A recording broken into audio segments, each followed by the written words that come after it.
రామాపురంలో ఉండే రాఘవయ్య శాంతమ్మల కొడుకు రమేష్ను పెళ్లి చేసుకుని ఆ ఇంటికి కోడలిగా వచ్చింది అనామిక. అనామిక చాలా పేద కుటుంబం నుంచి రావటంతో అత్తమ్మ శాంతమ్మ మనసులో తన కొడుక్కి ఇంకా పెద్ద సంబంధం రావాల్సింది అనే చిన్న అసంతృప్తి ఉండేది. అయితే అనామిక మాత్రం ఎంతో గుణవంతురాలు, పద్ధతిగల అమ్మాయి. ఇదిలా ఉండగా ఆగస్టు 15 స్వాతంత్ర దినోత్సవం సందర్భంగా రామాపురం గ్రామ ప్రజలందరికీ అన్నదానం చేసే గొప్ప బాధ్యతను రాఘవయ్య కుటుంబం తీసుకుంది. కాని సరిగ్గా పండుగ రోజు ఉదయాన్నే అన్నదానానికి రావాల్సిన వంట మనుషులు వేరే పనుల వల్ల రాలేకపోతున్నామని చేతులెత్తేశారు. దాంతో రాఘవయ్య ఇంట్లో అందరూ తీవ్రమైన కంగారులో పడ్డారు. ఇంతలో కొత్త కోడలు అనామిక చేత జెండా వందనం చేయించాలని అక్కడున్న ఊరి ప్రజలందరూ కోరుకున్నారు. అనామిక కూడా ఎంతో సంతోషంగా జెండా ఎగురవేయటానికి సిద్ధంగా ఉంటుంది. కాసేపట్లో అనామిక చేతుల మీదుగా జెండా వందన కార్యక్రమం విజయవంతంగా జరిగింది. ఊరి జనాలంతా చప్పట్లు కొట్టారు. జెండా ఎగురవేసిన తర్వాత అనామిక అక్కడున్న ఊరి ప్రజలందరికీ నవ్వుతూ స్వీట్లు పంచుతుంది.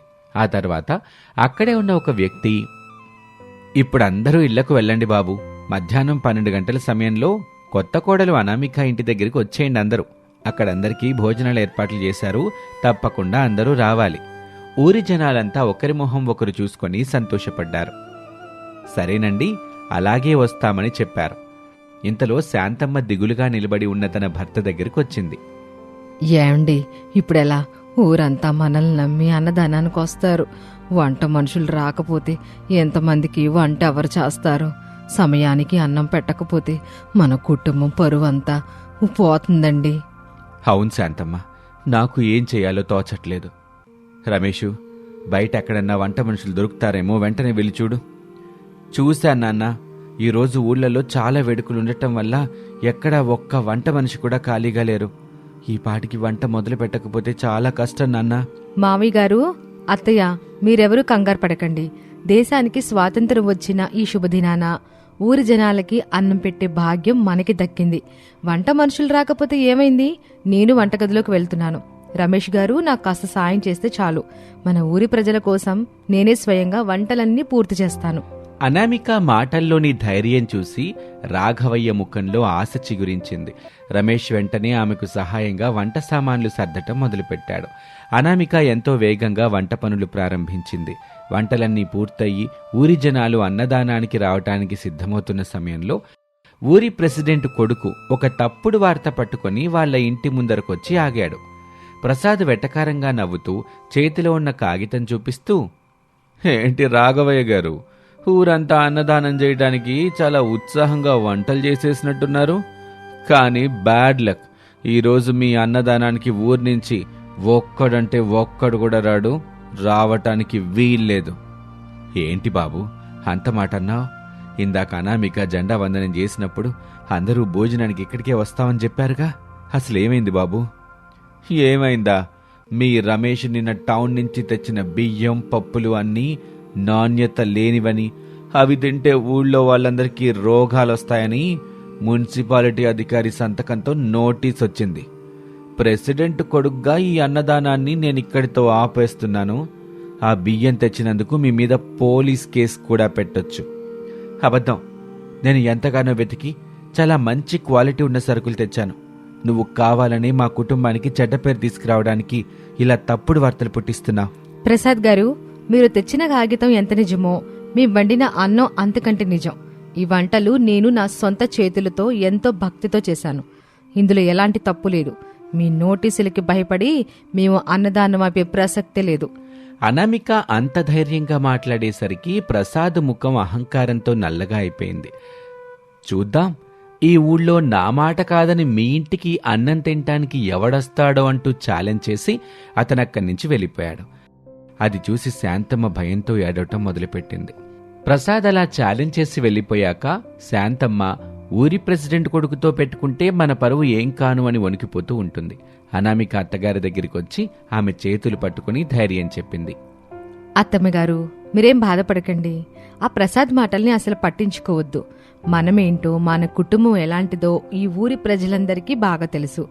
మన నిజాయితీ మీద నమ్మకంతో ఖచ్చితంగా ప్రజలందరూ భోజనానికి ఇక్కడికే వస్తారు. చూస్తూ ఉండండి. ఇదిలా ఉండగా ప్రసాద్ ఊరంతా తిరుగుతూ రాఘవయ్య ఇంట్లో నాణ్యత లేని భోజనం వండారు, అది తింటే రోగాలొస్తాయి, అక్కడికి ఎవరూ వెళ్ళొద్దు అంటూ తప్పుడు ప్రచారం చేస్తూనే ఉన్నాడు. ఆ మాటలు విన్న ప్రజలు మొదట్లో ప్రసాద్ భయానికి ఆయన ముందు తల ఊపారు. కానీ జెండా వందనం ముగిసిన తర్వాత రాఘవయ్య కుటుంబం మీద ఉన్న నమ్మకంతో అనామిక వండిన వంటల సువాసనలకి తట్టుకోలేక ఊరి జనాలు ఒక్కొక్కరుగా రాఘవయ్య ఇంటికి రావటం మొదలుపెట్టారు. చూస్తూ ఉండగానే పందిరంతా జనాలతో నిండిపోయింది. అందరూ ఎంతో సంతోషంగా భోజనం చేస్తూ ఉండగా ఆ దృశ్యాన్ని దూరం నుంచి చూసిన ప్రసాద్కి ఒళ్ళు మండిపోయింది. కోపంతో రగిలిపోయాడు. నా మాట ఒక్కడు కూడా నమ్మలేదు. అందరూ నా ముందు నమ్మినట్టు నటించి ఇప్పుడిక్కడికొచ్చి ఎగబడి తింటున్నారు. దీన్ని ఎలాగైనా ఆపాలి. ప్రసాద్ కుట్రతో మెల్లగా జనం మధ్యలోకొచ్చాడు. తను కూడా ఒక చోట కూర్చొని భోజనం చేయటం మొదలుపెట్టాడు. తాను తింటున్న చోట పక్కనే ఇద్దరు ఆడవాళ్లు ఎంతో రుచిగా తింటూ మాట్లాడుకుంటున్నారు. అవునే, వంటలు అమృతలాగున్నాయి. అన్ని కూరలు ఎంత చక్కగా కుదిరాయో.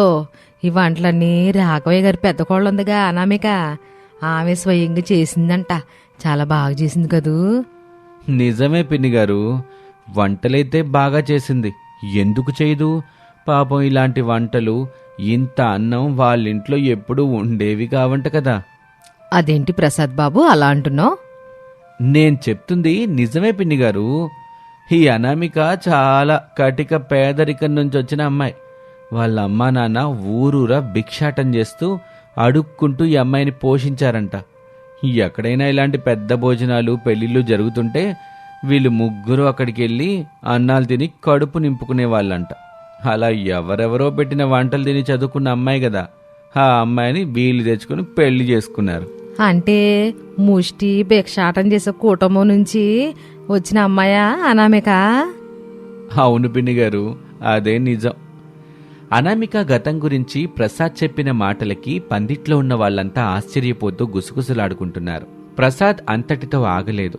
తను వేసిన కుట్రను ఇంకొంచెం తెలివిగా ముందుకు తీసుకువెళ్లాడు. పిన్ని గారు, వీళ్ళీరోజు ఇంత పెద్ద అన్నదాన కార్యక్రమం ఎందుకు పెట్టారో తెలుసా? వీళ్ళకి దేశభక్తుండి కాదు, నలుగురికి అన్నం పెట్టాలనే మంచి మనసుతో అస్సలు కాదు, చదివింపుల కోసం పెట్టారు. జనాలు తిని వెళ్తూ వెళ్తూ ఎంతో కొంత డబ్బులు ఇస్తారని ఆశతో పెట్టారు. కానీ నేరుగా అడిగితే తప్పుగా భావిస్తారని చాటుగా డబ్బాలో వేసి వెళ్ళటానికి అక్కడ పెద్ద డబ్బా కూడా పెట్టారు. ఇలాంటి గొప్ప కార్యక్రమాలకి డబ్బుని విరాళంగా అందజేస్తారని వాళ్ళ ఆశ. నిజానికి ఆ డబ్బుని వీళ్ళు సొంత వాడకానికి వాడుకుంటారు. ఎందుకంటే కోడలు కట్నం తీసుకురాలేదు కదా, ఇలా అయినా డబ్బులు కలిసి వస్తాయని వీళ్ళ ప్లాను. ఆ మాట వినగానే జనాలు మరింత ఆశ్చర్యపోయారు. అందరూ అనామిక కట్నం గురించి తప్పుగా మాట్లాడుకుంటూ భోజనం ముగించి వెళ్లేటప్పుడు అక్కడ గేటు దగ్గర ఖాళీ డబ్బాని చూశారు. ప్రసాద్ మాటలు నమ్మి ఎవరికీ తెలియక జనాలు ఆ డబ్బాలో డబ్బులు వేయటం మొదలుపెట్టారు. అది చూసి శాంతమ్మ కంగారుగా అక్కడికి వచ్చింది. ఏంటమ్మా ఇది? అందరూ డబ్బాలో డబ్బులేస్తున్నారు ఎందుకు? అసలు ఇక్కడ ఏం జరుగుతుంది? ఎందుకు నీకు తెలియదయ్యా ఏంటమ్మా కొత్తగా అడుగుతున్నావు? ఈ కార్యక్రమం పెట్టిన ఉద్దేశం ఏంటో అందరికీ తెలిసిపోయిందిలే. తిని ఊరికి వెళ్తామని ఎట్టాగనుకున్నావు? మాకు కొంచెం మర్యాద ఉంది. డబ్బుల కోసం ఇంత దిగజారాలా ఏంటి? ఛీ, అలాంటప్పుడు పేదింటి కోడలను తెచ్చుకోవడం ఎందుకు? బాగా డబ్బున్న కోడలను తెచ్చుకోవచ్చు కదా. డబ్బుల కోసం ఏంటంటే ఆశలు ఎందుకో? అలా ఆవిడ ఇష్టం వచ్చినట్టు మాట్లాడి వెళ్ళిపోతుంటే శాంతమ్మ కళ్ళల్లో నీళ్లు తిరిగాయి. అసలు అక్కడ ఏం జరుగుతుందో అర్థం కాక రాఘవయ్య, రమేష్ అలా చూస్తూ ఉండిపోయారు. అంతలో లోపలున్న అనామిక బయటకొచ్చింది. జరిగిన విషయం ఆవిడ అన్న మాటలు వినగానే అనామిక గుండె తరుక్కుపోయింది. అందరూ అలా డబ్బులేసి వెళ్తూ ఉండగా అనామిక ఒక్కసారిగా పెద్ద కేక వేసింది. ఆపండి, ఎందుకు మీరిలా చేస్తున్నారు? ఎవరో తప్పుడు ప్రచారం చేశారని మాకు అర్థమైంది. అది ఎవరు చేశారో కూడా మాకు తెలుసు. అవును, నేను పేద కుటుంబం నుంచి వచ్చిన అమ్మాయినే కాదనెవరన్నారు? కాని మా అత్తయ్య, మావయ్య నన్ను ఎంతో ప్రేమగా కావాలని కోడలుగా తెచ్చుకున్నారు. నన్ను పేదింటి నుంచి తీసుకొచ్చిన అమ్మాయి అని వాళ్ళు ఎప్పుడూ నా మీద విభేదం చూపించలేదు. నాకలా అనిపించలేదు కూడా. మీకలా అనిపిస్తే అది మీ తప్పు. ఇక ఈ కార్యక్రమం గురించి మాట్లాడుతున్నారు కదా, మేము కేవలం ఈ కార్యక్రమం ఏర్పాటు చేసింది ఈ స్వాతంత్ర్య దినోత్సవం రోజున భోజనం కూడా సరిగ్గా అందని పేదవాళ్లకి ఒక్క పూట తృప్తిగా భోజనం దొరుకుతుందని, వాళ్లు కూడా స్వేచ్ఛగా ఆకలి తీర్చుకుంటారని మాత్రమే. అంతేకాని మేం దీన్ని డబ్బు చేసుకోవాలని కాదు. దయచేసి ఇంకెప్పుడు అలా మాట్లాడకండి. అలా చెయ్యొద్దు. ఈ డబ్బాలో వేసిన డబ్బుని వెంటనే మీరు తిరిగి తీసుకెళ్ళిపోండి. అనామిక అంత గట్టిగా నిజాయితీగా సమాధానం చెప్పేసరికి అక్కడున్న వాళ్ళంతా నోరెళ్లబెట్టి అలా చూస్తూ ఉండిపోయారు. వాళ్లకి అసలు నిజమేంటో తెలిసింది. తన ప్లాన్ ఫ్లాప్ అవ్వటమే కాకుండా అందరి ముందు అనాథలా దొరికిపోయిన ప్రసాదు ఏవీ మాట్లాడలేక తలదించుకొని ఎవ్వరికీ కనబడకుండా అక్కడి నుంచి మెల్లగా తప్పించుకొని పారిపోయాడు. జనాలు అనామిక గొప్ప మనసుని చూసి ముగ్ధులయ్యారు. అనామిక ఇచ్చిన గట్టి సమాధానంతో జనాలు తమ తప్పు తెలుసుకున్నారు. ఎవరి డబ్బులు వాళ్ళు తిరిగి తీసేసుకున్నారు. వెళ్లిపోయిన వాళ్ళు కూడా వెనక్కొచ్చి మరీ డబ్బులు తీసుకుని అనామికకు, రాఘవయ్య కుటుంబానికి క్షమాపణలు చెప్పారు. కొంత సమయానికి భోజనాల కార్యక్రమం అంతా ప్రశాంతంగా పూర్తయింది. జనాలు వెళ్ళిపోయాక రమేష్ ఆవేశంగా మాట్లాడడం మొదలుపెట్టాడు. ఆ ప్రసాద్ గాని ఇలా ఊరికే వదిలిపెట్టకూడదు నాన్న. అందరి ముందర అవమానపరిచి మన పరువు తీయాలని చూశాడు. వాడి మీద పరువు నష్టం దావా వేసి పోలీస్ కేసు ఫైల్ చేద్దాం. అప్పుడే వాడికి తగిన శిక్ష పడుతుంది. లేకపోతే వాడు ఇంకా పగ పెంచుకుంటాడు. అసలు వాడు మన మీదకు ఇంత పగ ఎందుకు పట్టాడో అర్థం కావట్లేదు నాన్న. ఎందుకు కాదురా, మన కుటుంబానికి వాళ్ళ కుటుంబానికి పాత గొడవలు. వాళ్ళ నాన్న రుద్రయ్య ప్రెసిడెంట్ కాకముందు నేనేగా ఈ ఊరికి ప్రెసిడెంటు. రెండోసారి నేనే గెలిచాను. కానీ వాళ్ళు ఏదో ఒక కారు చీకటి రాజకీయం చేసి రీఎలక్షన్ పెట్టించారు. నాకు ఆ గొడవలు నచ్చక తప్పుకుంటే జనాలు ఇండిపెండెంట్గా నిలబెట్టి మళ్లీ గెలిపించారు. రుద్రయ్యకి ఊళ్ళో ఒక్కడు ఓటేలా. అప్పటినుంచి వాళ్ళ నాన్న మాట ఊళ్ళో ఎవ్వరూ పట్టించుకోలేదు. వాడు ప్రెసిడెంట్గా ఉన్నాడంతే. ఈడు బలాదూరు తిరుగుతూ ఇలాంటి పాడు పనులు చేస్తున్నాడు. బురద మీద రాయేస్తే మనకే చింది పడుద్దురా. వదిలేస్తే ఎట్లాగండి? ఈరోజు ఇంత పని చేశాడు, రేపు ఇంకేదైనా చేస్తాడు. ఇట్లాంటి వాడిని వదిలిపెడితే ఎట్టా? ఆడికి తగిన గుణపాఠం చెప్పాల్సిందే. ఇంట్లో వాళ్ళు మాట్లాడుకుంటున్న ఈ మాటలు బయట నిలబడ్డ ప్రసాద్ స్నేహితుడు సురేష్ విన్నాడు. వాడు వెంటనే కంగారుగా పరిగెత్తుకుంటూ వెళ్లి ప్రసాద్కి విషయం చెప్పాడు. అది వినగానే ప్రసాద్ గుండె ఆగిపోయినంత పనైంది. అమ్మో, ఈ విషయం మా నాన్న దాకా వెళ్ళిందా? ఇంకా నా పని గోవింద. మా నాన్న నన్ను చంపేస్తాడ్రా. ఒరేయ్ ప్రసాదు, మీ నాన్నదాకా వెళ్లకుండా ఉండాలంటే నువ్వు ఇప్పుడే ముందు వెళ్ళి వాళ్ళ కాళ్ళు పట్టుకుని క్షమాపణ కోరుకో. కేసులు గీసులు లేకుండా చూసుకో. లేదంటే మీ ఇంట్లో పెద్ద గొడవలు అవుతాయి. మీ నాన్నకి గొడవలంటే అసలు ఇష్టం ఉండదు. మీ కుటుంబాల మధ్య ఉన్న గొడవకి కారణం నువ్వే అని వాళ్ళకి తెలిసిందా? చాలా ఇబ్బంది పడతావు. ఇప్పుడే వెళ్ళు. సురేష్ చెప్పిన మాటలకి భయపడ్డ ప్రసాదు వెంటనే పరుగున రాఘవయ్య ఇంటికొచ్చాడు. లోపలున్న అనామిక రమేష్ ముందర చేతులు జోడించి నిలబడ్డాడు. అనామిక, నన్ను క్షమించు. నా నోటి దోలతో మీ మీదున్న పాత కక్షతో తప్పుడు ప్రచారం చేశాను. నన్ను క్షమించండి. దీన్ని పోలీస్ స్టేషన్ దాకా, మా నాన్న దాకా తీసుకెళ్ళబాకండి. మీ ఇంటికి మా ఇంటికి ఉన్న గొడవలకి కారణం కూడా నేనే. మా నాన్నగారికి ఇందులో ఏ సంబంధము లేదు. సందర్భం వచ్చింది కాబట్టి చెప్తున్నాను. నన్ను క్షమించండి. ప్రసాద్ పదే క్షమాపణ కోరటంతో అనామిక పెద్ద మనసుతో అతని క్షమించి వదిలేసింది. ఇంతలో సురేష్ రుద్రయ్య దగ్గరికి వెళ్లి జరిగిన విషయం అంతా చెప్పేశాడు. తన కొడుకు చేసిన నీచమైన పనికి రుద్రయ్య బాధపడుతూ తలదించుకుని రాఘవయ్య ఇంటికొచ్చాడు. నన్ను క్షమించు మిత్రమా. నా కొడుకు చేసిన తప్పు నాకు తెలియదు. గతాన్ని మనసులో పెట్టుకుని వాడింత పని చేస్తాడనుకోలేదు. నిన్ను తప్పుగా అర్థం చేసుకున్నాను. నన్ను క్షమించు. రాఘవయ్య వెంటనే రుద్రయ్య చేతులు పట్టుకుని, ఎంత మాట మిత్రమా, నువ్వు క్షమాపణ అడగడమేంటి? పాత గొడవలన్నీ ఇక్కడితో పోయే. అలా ఎన్నో ఏళ్లుగా విడిపోయిన ఆ పాత ఇద్దరు స్నేహితులు ఒక్కటయ్యారు. ఆ స్వాతంత్ర దినోత్సవం రోజున రెండు కుటుంబాలు కలవటం చూసి ఊరి ప్రజలందరూ ఎంతో సంతోషించారు. ఒకప్పుడు పేదరికం వల్ల అత్తగారి చేత అసంతృప్తిని ఎదుర్కొన్న పేద కోడలు అనామిక తన ఆత్మగౌరవంతో, బుద్ధి కుశలతతో ఆ రోజు ఆ ఇంటి పరువుని కాపాడమే కాకుండా ఊరి ప్రెసిడెంట్ కుటుంబంతో ఉన్న దశాబ్దాల పగను కూడా తుడిచేసింది. ఆ విధంగా ఆ పేద కోడలి జీవితంలో స్వాతంత్ర దినోత్సవం ఒక మరువలేని అత్యంత అద్భుతమైన మలుపుని తీసుకొచ్చింది. ఇది వాల్టి కథ. మరొక ఆసక్తికర కథలో మళ్ళీ కలుద్దాం. నమస్తే.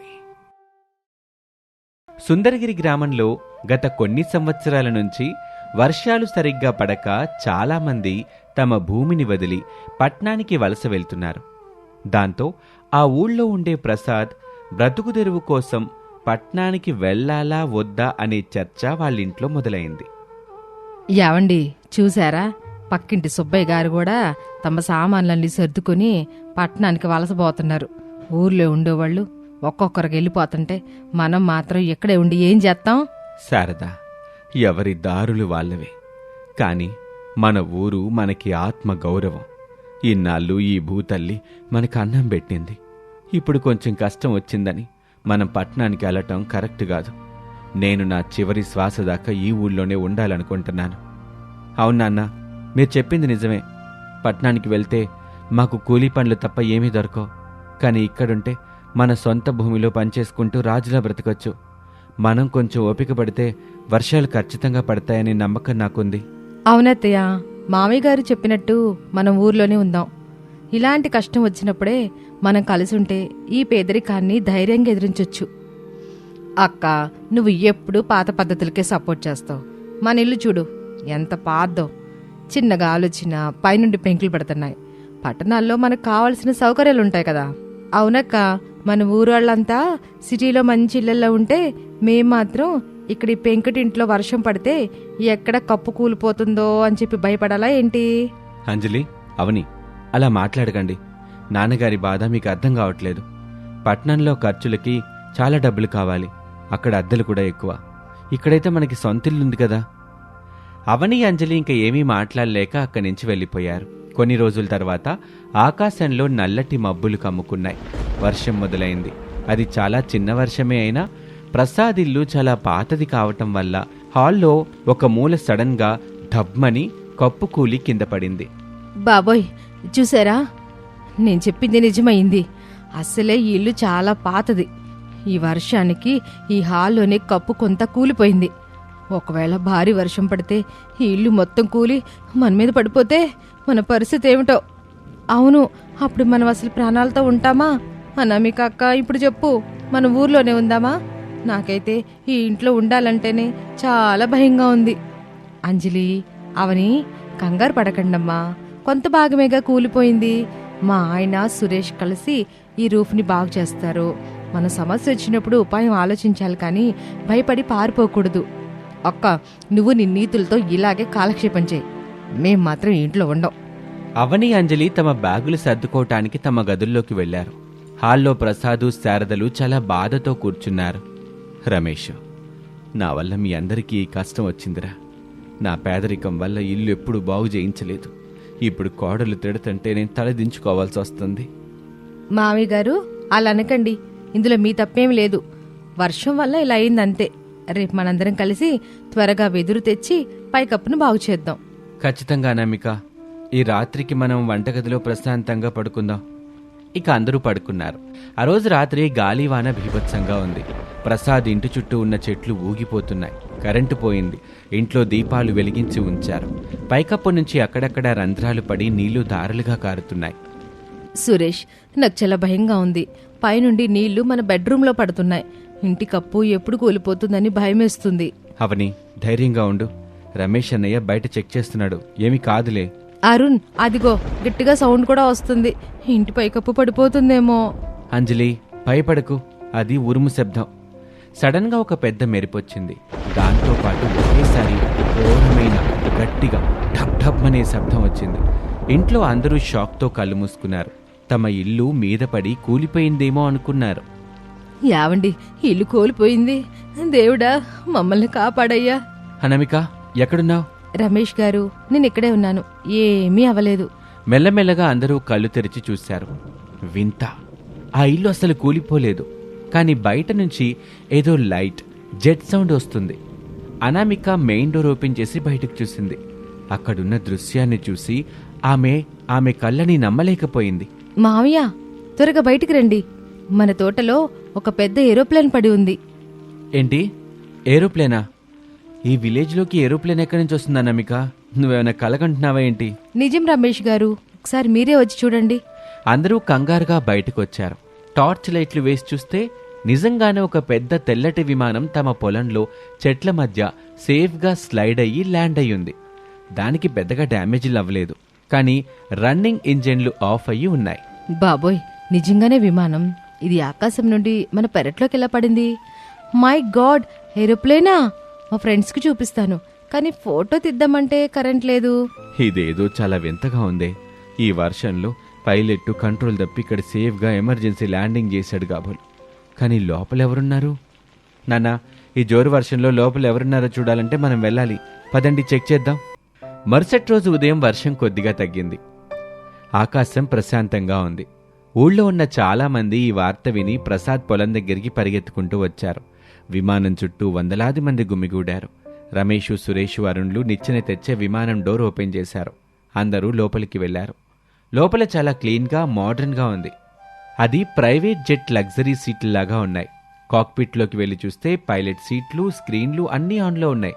కానీ లోపల ఒక్క వ్యక్తి కూడా లేడు. అన్నయ్య, లోపల అసలు ఎవరు లేరు. పైలట్ సీట్ ఖాళీగా ఉంది. ఎమర్జెన్సీ పారాచూట్ కిట్ ఒకటి మిస్ అయింది. అంటే పైలట్ పారాచూట్ వేసుకుని ఎగిరిపోయాడరా. కంట్రోల్ తప్పిన తర్వాత ఎయిర్ క్రాఫ్ట్ ఆటో పైలట్ మోడ్లోకి వచ్చి మన ల్యాండ్ మీద సేఫ్గా ల్యాండ్ అయింది. దీని గురించి పోలీసులకి ఇన్ఫార్మ్ చేయడం మన బాధ్యత రమేష్ గారు. త్వరగా పోలీస్ స్టేషన్కి ఫోన్ చేసి చెప్పండి.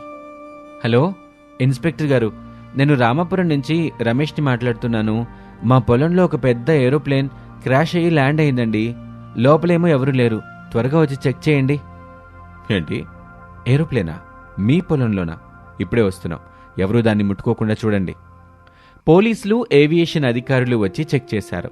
లోపలున్న రిజిస్ట్రీ పేపర్లు, బ్లాక్ బాక్స్ చెక్ చేసి తమ దగ్గరున్న డేటాబేస్లో సెర్చ్ చేయడానికి ఫైళ్లు తీసుకుని వెళ్లారు. ప్రసాద్ గారు, ఈ ప్లేన్ ప్రైవేట్ రిజిస్టర్ది. పైలట్ ఎస్కేప్ అయినా డీటెయిల్స్ మాకు ఇంకా రాలేదు. డీప్ ఫారెస్ట్ ఏరియాస్ దగ్గర సెర్చ్ ఆపరేషన్స్ చేస్తున్నాం. ఈ ఎయిర్ క్రాఫ్ట్ని ఇక్కడ సేఫ్గా ఉంచండి. దీని యజమాని సమాచారం వచ్చాక మేము త్వరగా తీసుకెళ్తాం. అప్పటి వరకు దీనికి మీరే సెక్యూరిటీ. అలాగే సార్, మేం దీన్ని జాగ్రత్తగా చూసుకుంటాం. అలా కొన్ని రోజులు గడిచాయి. వర్షాకాలం ఇంకా ఉగ్రరూపం దాల్చింది. ప్రసాద్ పాత పెంకుటింటి రూఫ్ చాలా డ్యామేజ్ అయింది. లీకేజీల వల్ల ఇల్లు మొత్తం తడిసిపోయింది. కరెంటు కూడా పోయింది. కానీ తోటలో ఉన్న లగ్జరీ విమానంలో మాత్రం సెపరేట్ హై కెపాసిటీ బ్యాకప్ బ్యాటరీలు, క్లీన్ సీట్లు, క్లీన్ ఆక్సిజన్ సిస్టమ్, అలాగే కంప్లీట్గా వాటర్ ప్రూఫ్ స్ట్రక్చర్ ఉంది. అవని, అంజలి, మన ఇంటి రూఫ్ మొత్తం తడిసిపోయింది కదా. పవర్ కట్స్ వల్ల బెడ్రూమ్స్లో అసలు నిద్రపోలేకపోతున్నాం. ఈ ఏరోప్లేన్ చాలా క్లీన్గా, వాటర్ ప్రూఫ్గా ఉంది. మనం ఈ వర్షాకాలం మొత్తం ఈ ఏరోప్లేన్లోనే ఎందుకు ఉండకూడదు? ఈ ఏరోప్లేన్ మనకి వర్షంలో ఏరోప్లేన్ ఇల్లు అవుతుంది కదా. మై గాడ్ అక్క, సూపర్ ఐడియా. ఆ ఏరోప్లేన్ సీట్లు చాలా లగ్జరీగా ఉన్నాయి. మన బెడ్ కంటే ఇదే చాలా కంఫర్ట్గా కూడా ఉంది అక్క. ఈ రాత్రి నుండి నేను ఈ ఏరోప్లేన్లోనే పడుకుంటాను. ఏసీ కూడా పనిచేస్తుంది బ్యాటరీలతో. నేను పైలట్ సీట్లో కూర్చుని డ్రైవ్ చేస్తున్నట్టు వీడియో తీస్తాను. మా ఫ్రెండ్స్కి అసలు జలసీతో పిచ్చెక్కిపోతుంది. ఏమండి, చూసారా, మన ఇల్లు వర్షానికి కూలిపోద్దని భయపడ్డాం కానీ దేవుడు మన కోడళ్ళ కోసం ఆకాశం నుండి విమానాన్ని ఇల్లుగా పంపించాడు. నా కోడళ్ళిద్దరూ ఇప్పుడు చాలా సంతోషంగా విమానంలోనే పడుకుంటారు. అవును శారదా, అనామిక సమయస్ఫూర్తితో ఈ వర్షాకాలంలో ఉన్న ఇబ్బందుల్ని అద్భుతమైన అవకాశంగా మార్చింది. ఆ ఏరోప్లేన్లో మనం సేఫ్గా ఉండొచ్చు. నాన్న, అందరం కలిసి వంట పాత్రలు కూడా ఏరోప్లేన్లోనే పెడదాం. అనామిక, అవని అక్కడ వంట చేస్తారు. ప్రసాద్ కుటుంబం అందరూ ఆ ఏరోప్లేన్లోనే తమ టెంపరీ జీవితాన్ని గడపటం మొదలుపెట్టారు. అనామిక, శారదలు కిచెన్ ప్యాంట్రీ దగ్గర వేడివేడిగా వంట చేసి అందరికీ క్యాబిన్ సీట్లలో సర్వ్ చేసేవారు. అవని, అంజలిలు విమానం కిటికీల నుంచి బయట వర్షాన్ని చూస్తూ చాలా ఎంజాయ్ చేసేవారు. అవని, అంజలి, ఎలా ఉంది మన ఏరోప్లేన్ ఇల్లు? పట్టణానికి వలస వెళ్లాలని అనిపిస్తుందా? ఇంకా లేదక్క, పట్టణ ప్లాన్ కంటే ఈ ఏరోప్లేన్ ఇల్లే స్వర్గంగా ఉంది. ఈ లగ్జరీ సీట్లు, కిటికీలుండి పడుతున్న రెయిన్ డ్రాప్స్, అమేజింగ్ ఫీల్. అమ్మయ్యా అనామిక, నువ్వు ఈ వర్షాకాలం కష్టాన్ని మన కుటుంబానికి ఒక మెమరీలాగా మార్చావు తల్లి. మామయ్య గారు, మనం అందరం కలిసి ఉంటే ఈ పేదరికమే కాదు, ఏ సమస్య అయినా ఈజీగా ఫేస్ చేయొచ్చు. రమేష్ గారు, మన పాత ఇల్లు రూఫ్ రిపేర్ పనులు ఎప్పటికి రెడీ అవుతాయి? అనామిక, నేను, సురేష్, అరుణ్ కలిసి వెదురు కర్రలు తెచ్చి త్వరగానే కాంక్రీట్ స్లాబ్స్ రెడీ చేస్తున్నాం. కొత్త టైల్స్ వేసి రూఫ్ని క్లీన్గా రిపేర్ చేస్తాం. ఈ వర్షాకాలం అయిపోయేసరికి రిపేర్ పనులు పూర్తిగా అయిపోతాయి. కొన్ని నెలలు గడిచాయి. వర్షాకాలం అయిపోయింది. ప్రసాద్ పాత ఇల్లు పూర్తిగా రిపేర్ అయింది. కొత్త పెంకుటింటి రూఫ్తో చాలా అందంగా, గట్టిగా రెడీ అయింది. ఆ రోజు ఉదయం పోలీసులు కారులో ఒక రిచ్ బిజినెస్ మ్యాన్తో ప్రసాద్ పొలం దగ్గరికి వచ్చారు. ప్రసాద్ గారు, ఇదిగో ఈ ఏరోప్లేన్ ఓనర్ వచ్చారు. వీరి పేరు Vikram, private charter business man. Prasad గారు, నమస్కారం sir. My deep gratitude to your family. నమస్కారం సార్. ఇంతకీ ఏం జరిగింది? మీరు ఆ రాత్రి క్రాష్ మోడ్లో ప్లేన్ని ఇక్కడ ఎలా వదిలేశారు? ఆ రాత్రి నేను ఫ్లైట్ రన్ చేస్తుంటే సడన్గా సిస్టమ్ కంప్లీట్గా బ్లాక్అవుట్ అయింది. నా కంట్రోల్ తప్పుతుందని క్లియర్గా అర్థమైంది. ఇంజిన్ పారామీటర్స్ ఫెయిల్ అయ్యేసరికి నేను ఎక్స్ట్రీమ్ ప్యానిక్ మోడ్లో పారాచూట్ డిప్లాయ్ చేసి బయటికి జంప్ చేశాను. ఫ్లైట్ ఆటో పైలట్ ల్యాండింగ్ మోడ్లో సేఫ్గా ల్యాండ్ అయింది. మరి మీరెక్కడ పడిపోయారు సార్? నేను పక్కనే ఉన్న దట్టమైన అడవిలో పడ్డాను. అక్కడున్న ఆదివాసీలు నన్ను రక్షించారు. అక్కడ ఫోన్ సిగ్నల్స్ లేవు. మెడికల్ ట్రీట్మెంట్ చేసి సేఫ్గా ఉంచారు. నార్మల్ అయ్యాక నేను స్టేషన్కి వెళ్ళి డీటెయిల్స్ చెప్పాను. అమ్మయ్యా, మీరు సేఫ్గా ఉన్నందుకు మాకు చాలా సంతోషం అండి. మీ అందరికీ నేను చాలా థ్యాంక్స్ చెప్పాలి. నా ఏరోప్లేన్ని మీరు ఇంత సేఫ్గా క్లీన్గా చూసుకున్నారు. విక్రమ్ గారు, అది మా బాధ్యత. ఇంతకాలం ఈ ఏరోప్లేన్ మాకు సేఫ్ హోమ్గా ఉంది. వర్షాకాలంలో మాకు ఏ ఇబ్బంది లేకుండా ఆశ్రయం ఇచ్చింది. మీరే మాకు ఆ దేవుడు పంపిన అతిథి సార్. నేను నా టెక్నికల్ ఇంజనీర్స్ టీమ్స్తో వచ్చాను. ప్లేన్ని సేఫ్గా రన్వే బ్లాక్ వేసి ఫ్లై ఆఫ్ చేసుకుంటాం.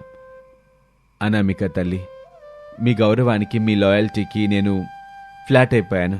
ఇదిగోండి, నా దగ్గర నుంచి స్మాల్ గ్రాటిట్యూడ్ గిఫ్ట్. ఈ 5 లక్షల చెక్కు మీ దగ్గర ఉంచండి. వద్దు విక్రమ్ గారు, మన ఆత్మగౌరవం కంటే డబ్బులేం ఎక్కువ కాదు. మీరు సేఫ్గా ఉన్నారు, ప్లేన్ కూడా సేఫ్గా ఉంది. అదే మాకు చాలు. ఎంత మంచి మనసమ్మా మీది. ప్రసాద్ గారు, మీ కోడలు అనామిక మీ ఇంటికి మహాలక్ష్మి. ఇక ఇంజనీర్లు టెక్నికల్ రన్ చేశారు. ఇంజన్లు ఆన్ అయ్యాయి. స్లోగా ప్లేన్ టేకాఫ్కి రెడీ అయింది.